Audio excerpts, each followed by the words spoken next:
Dopo la breve ma violenta perturbazione che lunedì nel tardo pomeriggio si è abbattuta sul veneziano, all'indomani si fa la conta dei danni.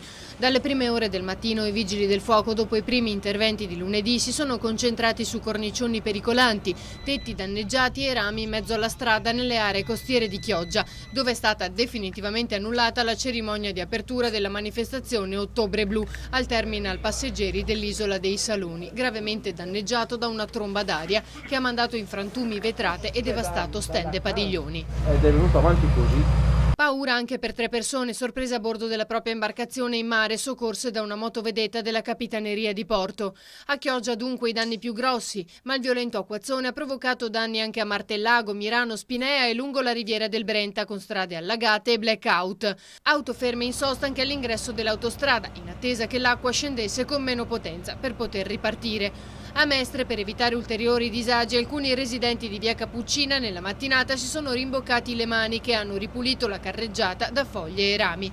Ripristinata anche la rotatoria provvisoria di via Pacinotti a Marghera, a 2 passi dal Vega, che era volata via.